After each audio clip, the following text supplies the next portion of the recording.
This is Cross-Atlantic Crosstalk.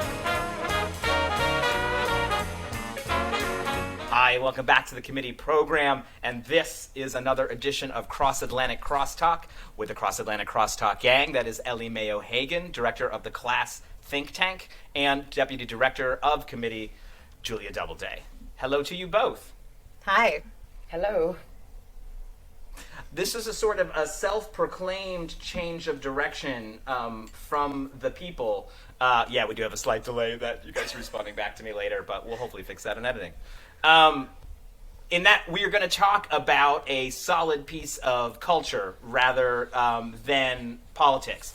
We are going to do what Walter Benjamin says. We are going to politicize aesthetics instead of aestheticizing politics. As you know, that is, of course, the playground of fascism, communism, art and mechanical age of reproduction, etc., etc., etc. But what I'm trying to say is that, at the behest of Ellie Mayo-Hagan, we're going to talk about Showtime's Yellowjackets. Ellie, can you say why that jumped out at you as something that you wanted to talk to us about today?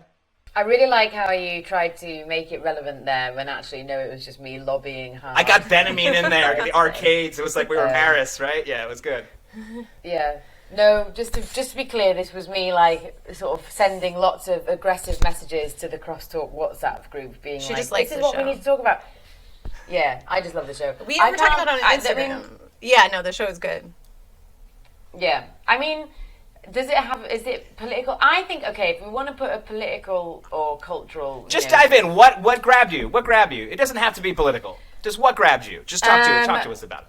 So many things grabbed me about it. First of all, the soundtrack is absolutely banging. It's such a good soundtrack. Second of all, I think, like, honestly, and this is not me trying to sound intellectual, like, I honestly think that one of the things I loved about it was that so basically for your viewers who haven't seen it, I should probably say if you haven't seen it, you should probably not watch this because we're definitely going to do spoilers and you don't want spoilers. You want to come at this. I watched this with not much knowledge about it and you definitely want to do that if you can. So come back to this show, go watch it and then come back. But yeah, I think what I in fact, we'll put the trailer in right now girls. To give people that time. Brave kid. Hello, Misty. You crazy bitch. It's been a while. I take it you know why I'm here. Okay, I'm out of here. We agreed, say no more than we have to. The truth is, the plane crashed. A bunch of my friends died. Prayed until they finally found us. I think we both know there's more to it. Yeah, I love that it's teenage girls, and I think, like, what I liked about that is that I feel like there is something quite sort of vicious and a bit Lord of the Fliesy about being a teenage girl anyway. Because I think, like, when you're a teenage girl, you have a lot of sort of emotional sophistication that allows you to really cause a lot of chaos and pain. But not enough emotional sophistication to sometimes, like, rein that in. And I also think that teenage girls are socialized to feel competitive with one another. So I like the idea that they all had this strong bond through this sports team, which made them teammates rather than rivals. Because I think the natural setting, at least this was how it was when I was a kid, and this is set in 1996, and I was 12 when 1996, or 11, so I was a bit younger than these girls who are like, I think they're supposed to be like 15, 16. But I think, like, when I was a kid, I definitely had this sense of there wasn't really such a thing as feminism in the 90s in the same way as there is now. And when I was a kid, there was like a teenage girl, there was definitely this sense of, like, other girls are your rivals, and you're sort of competing with each other for like the sort of top spot and also for the sort of affections of men.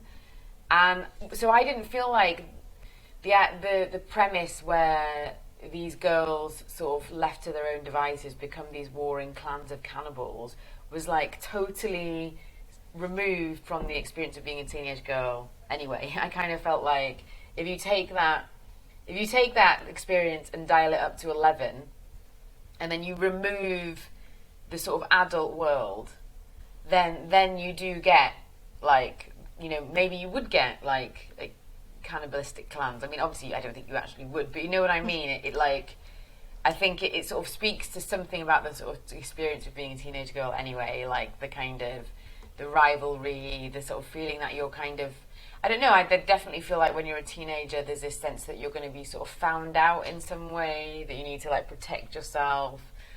I think all of that kind of, you know, you're already a suspect kind of in our this. society as a teenager, right? Yeah, and I think like it's all of that heightened up like to horror movie levels, and that's what I really enjoyed about it. But there's also just more simple things like the soundtrack, the fact that it's got Christina Ricci and Juliette Lewis. Christina Ricci's character and the younger version of her character, I just absolutely was obsessed with. Fantastic. Yeah, so good. Yes. And just because it opens with like you knowing what becomes of them, so you know how like far down the road that they get with this kind of crazy sort of experience that they're having in terms of, you know, that they get to wearing animal skin and eating one another and kind of living like a cult. And then it takes you right back to the beginning. So I think it's just really compulsive viewing because you're just desperate to know how you got from A to B. And it does it so well, the sort of experience of them. And then obviously there's like the mystery in the present day of who's sending them postcards and you know, all of that stuff that sort of keeps you hooked in. Yeah, it's just so good. It's the best thing last year I think the best things I watched were White Lotus and Mayor of Easttown. And I think this was as good as one of those. It was the best thing I've seen in ages. I absolutely loved it. Julia, this is very close to, you know, a couple years older again, but, you know, your understanding of the world of the mid-90s, like, you know, how did you react to the show? Yeah, I mean, I think Ellie's onto something with like the feminism of the mid-90s being kind of like non-existent, but especially in culture. So like if you go back and watch like popular 90s movies now, they're like so openly hateful towards women. First of all, women aren't in them. Like they're not in them. Like there's always one woman character, and that's a love interest, and she's like very beautiful. And then there's like 10 different male characters. None of them pass the Bechdel test. And you know, this is like every episode obviously passes the Bechdel test because they're just talking about surviving in the wilderness. So I think it's always nice as a woman to just see a show that has a sort of like reverse ratio, the reverse gender ratio than like what we grew up with. And it's like, it's so like subtle and insidious. Also, I think like, even if you go back and watch like Toy Story, like the first Toy Story, there's like 20 toy characters. They don't even need to have gender because they're toys, but they're all men. The dinosaur's a boy. The like slinky guy's a boy. And then there's like a one woman character, which is Little Bo Peep, and she's a dumbass. And like, she basically just exists as like a sex object for Woody, even though it's a kid's movie. Like, it's very bizarre. And every movie basically had that ratio of like 12 men and then one sex object woman. So I do think that like it's cool getting this media now where it's set in the 90s and we get to see 90s women and like 90s girls doing things, talking to each other. And obviously like men are still a factor, but they're in this Lord of the Flies like situation. So yeah, I mean, I think it was kind of a risk for them to sort of give away right away that they all like end up becoming cannibals. But I think it worked really well. One, because of what you said, obviously it like pulled you in. That's Two, the hook.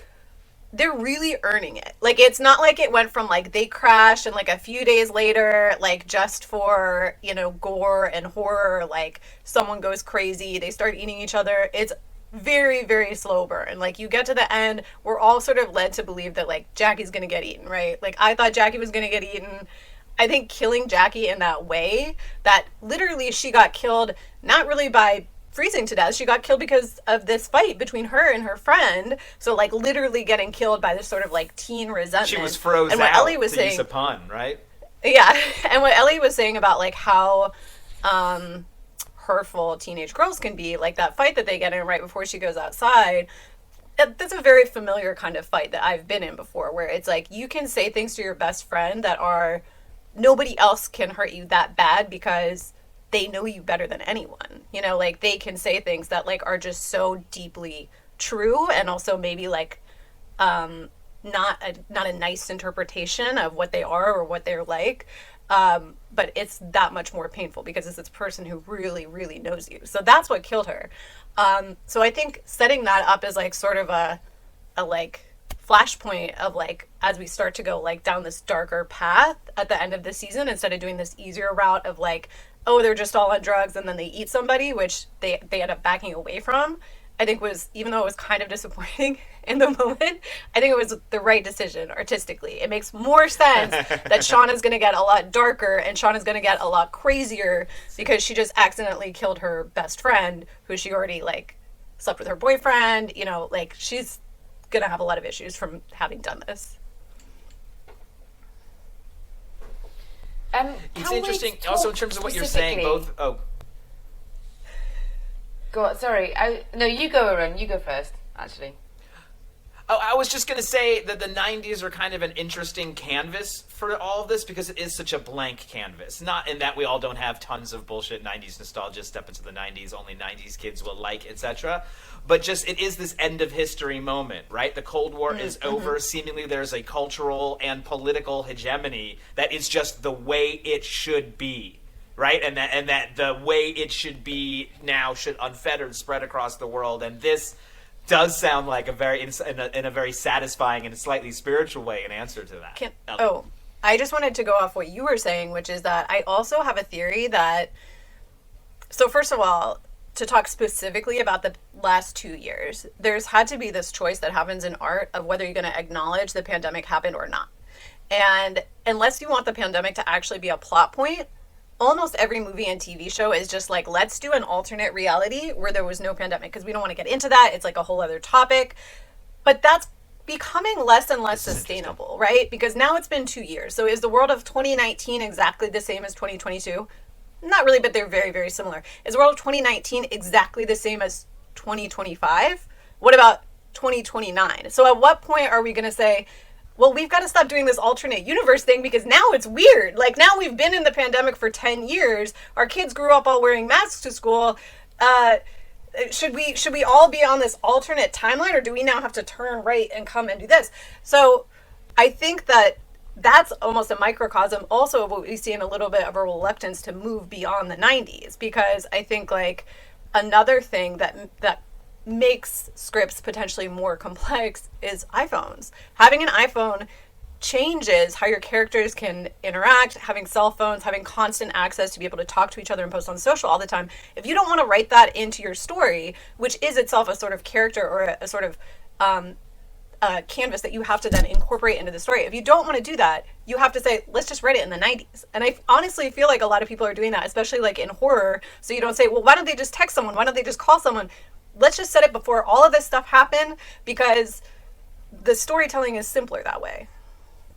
I think it has some narrative. I think it has some sort of popular advantages in the sense that it allows for this great soundtrack. I think it appeals to people who are sort of in their late 30s and older because it has that nostalgia edge. But I think, like what you're saying, Julia, I think what I interpreted as that, like as the kind of the role of the 90s in the show, as also the outfits. I mean, they're all supposed to have like 3 outfits because they're all like, you know, got one suitcase, but for some reason they have great outfits every episode that are different. But like, I think for me, what I thought was interesting is in Lord of the Flies, I think if I remember rightly, the boys in Lord of the Flies crashed during the war, I think, because they get rescued by a soldier. And I think it's written during the war, and it's supposed to be this whole like allegory for the Second World War. If my days in secondary school served me well. And I think what's interesting about this is this was like 1996, so it was like 4 years into the Clinton administration, and Blair was just about to win in the UK. So it's actually like these girls were actually just about to enter an exceptionally stable and prosperous period, like in sort of society and politics and in the economy. And so I think I find that quite interesting, because it means that like what's going on between them becomes very interpersonal. It becomes less of a reflection of the society around them, which is like unusual, not for everybody, of course, but for it is blank, more people than ever, is like unusually stable. So that then, I think that really focuses what's going on them and on their kind of little society, because it isn't, unlike Lord of the Flies, it's not a kind of, they're not reproducing the wider society that they have like been lost from, and I think that's like really interesting. But I want to speak specifically about the death of Jackie, because I think that's like a really important moment. I really like that actress too in the show, because I think she's from London. I think she looks exactly like young Susan Sarandon, and if they hadn't killed her, I mean, Susan Sarandon is like 20 years too old, but also she looks amazing, so I don't know. If you look at like old pictures of Susan Sarandon, that's what she looks like this girl. She could kind of do it. She She looks so good. Yeah, like Susan Sarandon in Rocky Horror. I like twins. She's like super young. Yeah.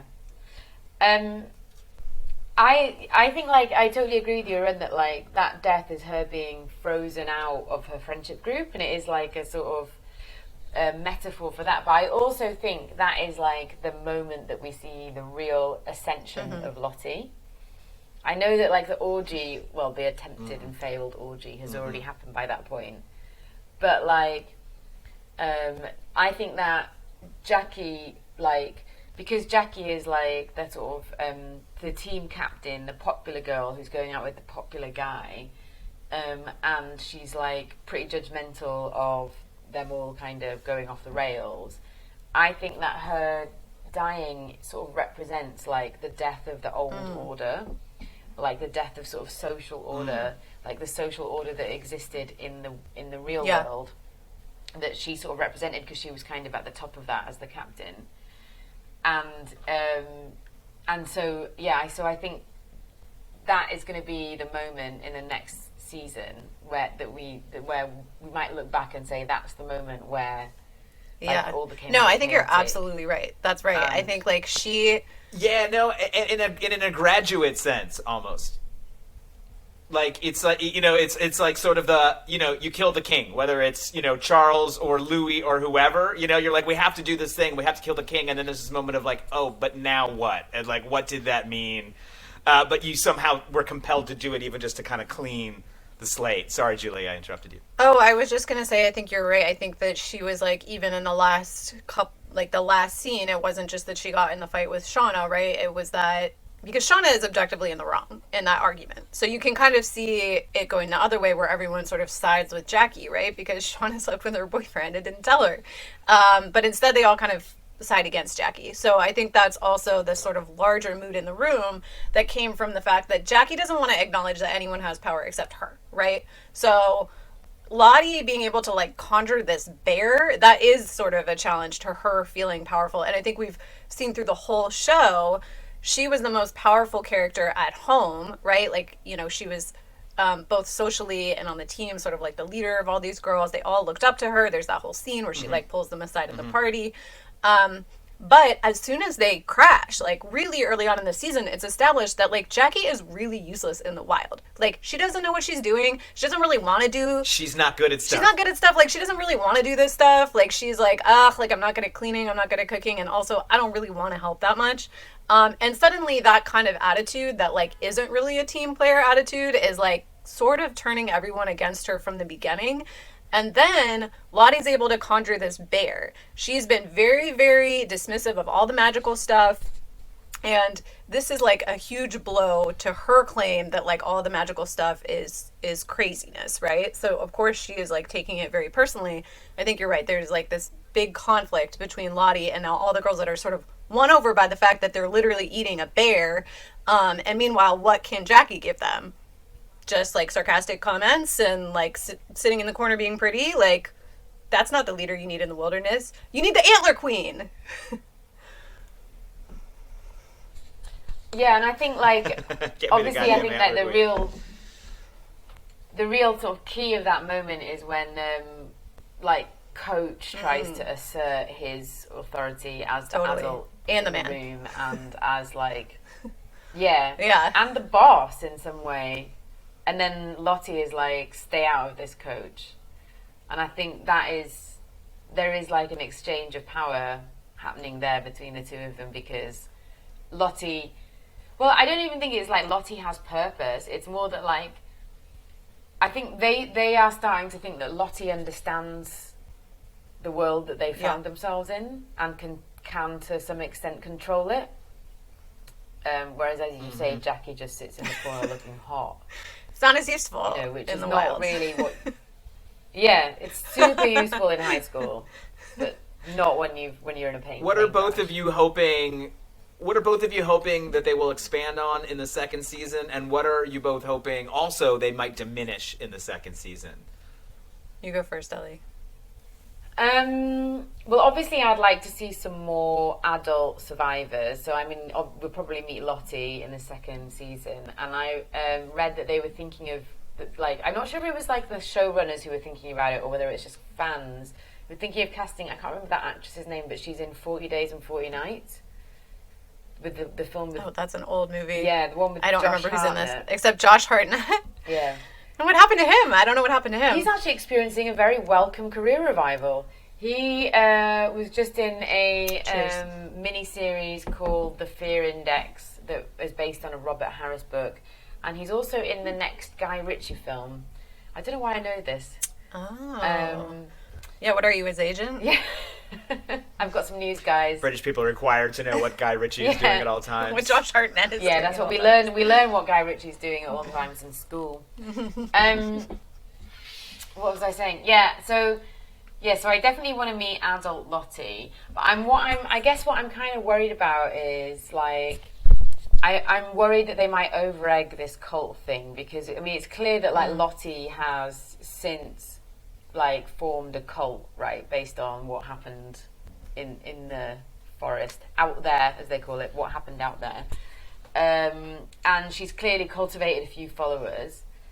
I mean, I guess why wouldn't you, if you found that you were like super powerful and you could get people to do whatever you wanted? I feel like probably a lot of people would sort of try to cultivate, some kind of following if they found that out about themselves. But I suppose what I'm worried about is like, I don't want them to sort of over-egg the extent to which like the other girls might have followed Lottie, because I think the more realistic storyline would be that the majority of the girls, once they came back home, sort of like, maybe is the word de-radicalized, or kind of like actually did start to adjust back to normal life. Just reacclimatize to society. And then had to sort of live with this sort of bizarre secret of what they did. I mean, obviously, who can actually say what would have happened if this happened in real life, because it's such an extreme situation. But it strikes me as like a little bit unlikely, and a little bit sort of cheap of the show if they... I mean, the Chilean soccer players did eat each other. That was the 80s. They did, but they didn't form a cult that they like then kind of were in for the rest of their lives. That we know of. It's like, because I feel like... And that man's name is Sebastian Pinera. Who's that? President of Chile. Just Oh. Ex-president of Chile. No. We just knocked Yes, off. yes. Oh, right, okay. Maybe cut that out. I should probably know that. You can't know all the presidents. But Xhevat. We got it. But yeah, I think that for most of the vast majority of the girls, I think that the reason that they went so crazy is because of they were in a crazy situation. So I think for the show to then suggest that the reason that the majority of them went, and I think Lottie is the exception to that, because her flashbacks show us that she's always had some level of possibly like psychic intuition, and certainly like psychosis, because there's some, there was a scene where she's taking medication that you take for psychosis. So I feel like I feel like this, you know, it's plausible that she would continue to be in this kind of, you know, this role as this sort of cult leader who embraced the occult. But I think for the rest of them, I feel like that it would. I think that the crazy stuff that they did was actually the result of a crazy situation. So I think I'm a bit worried that the new series might over-egg that and might have too many of them staying in the cult as adults. Mm-hmm. Although I do wonder about Misty. I do wonder whether she's secretly working for Lottie. It could be. I think that Misty also, she has her own agenda, and I feel like, you know, whoever's in power is kind of who she wants to get close to. So I don't think that she's necessarily, like, going to be a true believer in Lottie, like, in the sense that it seems like Van is really becoming a true believer. Like, Van, like, thinks she's magical, right? I think Misty is more like, we're going to eat people? Sure, I'm into that. Like, it's not like, I think that Misty is capable of literally anything, and there's not, like, any morality guiding her choices or, like, any, like, sort of deep philosophy. It's more just, like, who has power, so who am I going to get close to? In terms of, like, next season, yes, I really want to see the cult. I want to see what's happening with Lottie. I want to know more about Thaisa killing the dog, which we were talking about. Like, it's unclear to me whether she was in, like, a fugue state, like the way she does, where she, like, eats the dirt and stuff, or not. I kind of think she wasn't because of the way she, like, kind of reacted to winning. It seemed very like, oh, my, like, dog magic worked. Like, maybe that's not what she was thinking, but like for her to do that also seems to imply that she still believes to some degree in this, like, weird magic. So, like, is she consciously doing this stuff? Unconsciously? Either way, it's super creepy. And then that also, like, folds in this whole political plot line, right, of like, you know, what would happen if you were a cannibal who tried to run for office. Every campaign manager's, I was going to say worst nightmare, but maybe it's every consultant's dream, because you can just bill so many hours for this one. Maybe consultant's dream. Every consultant's dream. Yeah, a lot of hours. A lot of hours spinning being a cannibal. So I want to understand Thaisa more as an adult, like how much of this, like, darkness has come back with them, because I think that's the other thing, is that Shauna's really, I feel like, sort of the main character. She's really framed as, like, this person that we really relate to. She's sort of this, like, every woman. But she does really fucked up stuff. I mean, not only does she sleep with Jackie's boyfriend at the beginning, but, like, she kills her boyfriend, like, her side piece, and she doesn't seem, like, that torn up about it. Like, guy. Yeah, she doesn't seem that torn up about it. Like, she's upset, but then she's also like, this brought me back to my husband. Like, it all worked out. And it's like, oh, did it though? So I'm interested to see what happened. You know, I think they're going to get away with that murder, because it seems like Misty's very good at covering up murders. She also lies to everybody else about what happened. She claims that it was self-defense. She straight up just murdered this guy. So all of them are sort of, except for maybe Natalie, who presents as this, like, very dark, has this dark personality, which I actually think is interesting, because I think sometimes people who present with this sort of, like, dark nature, they're, like, into drugs, into whatever, a lot of times that's just not being able to handle the darkness that's around you, right? And it's because you're actually a really sensitive person deep down. And I think that's who Natalie is. Like, she's, like, the nicest one out of all of them. But if you just meet them on the street, that's not the impression that you would get at all. That's sort of the inverse of what it actually is. At one point, Thaisa says, when... I was just going to say that... Oh, sorry, go ahead. When Natalie is chastising Thaisa for paying for Natalie's rehab, Thaisa says, we wouldn't be here if it wasn't for her, which suggests that you're right, I think, which suggests that something happens where she does put everybody before herself. And she says herself, like, we're all living on the brink, it's just that you're better at lying to yourselves. Yes, you're right. Yeah, that's exactly what it is that all the rest of them are, I mean, Misty presents as, like, the nicest out of all of them. She's, like, this dorky nurse lady, and everyone that meets her thinks she's really corny, and she's a insane sociopath. Meanwhile, Natalie comes, she just doesn't have her shit together. She is like sort of dressed all in black all the time, always has a bad attitude, bad mood, doing drugs, going to rehab. But I think she's just drowning in this experience that she went through, and she's not really as tough as the rest of them. Thais is a very, very tough person. I mean, she decapitated a dog. But again, she comes across as this like very poised, has her shit together person. A run? That's how life is. This was really cool, and I'm glad that you brought us to do this. I agree with both of you that I think like what will be cool, what will be great to see in the new season is kind of not falling into the writer's laziness of making it a lot of like very personal sort of drama, but actually still like what are these mysterious dark forces? What is nature? What is these kind of bigger blank things that I think it's harder to keep going. But I don't know. I have every belief and intention that these folks want to address these issues and actually not have it just sort of fall into Desperate Housewives plus also, murder. what happens to Shauna's wilderness baby? There's something more here. What happens to Shauna's wilderness baby? Is it dead? Yeah, it's not the right age to be the kid, right? It's absolutely not the right age. It's too long ago. I don't know. I feel like that's going to be... Yeah. And that baby went on to become Sebastian Pinera, No, president really of Chile.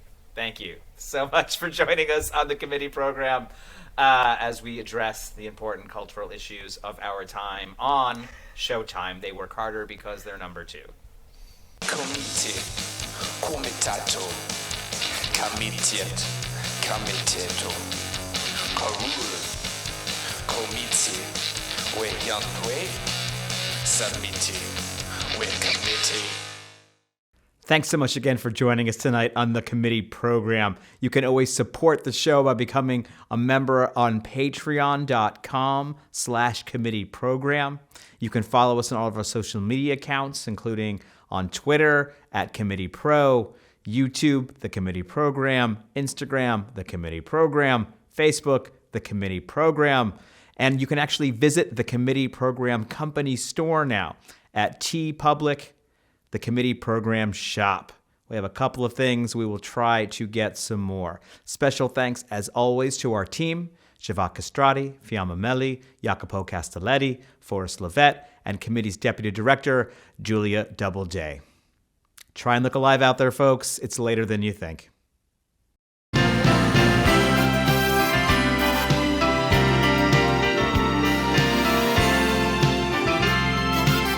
This was the 8th program in our second series. For more global infotainment from the committee program, click on the video screen right or screen left. Please like and subscribe to the committee program on Sundays at 4 p.m. Eastern and 10 p.m. Central European Time.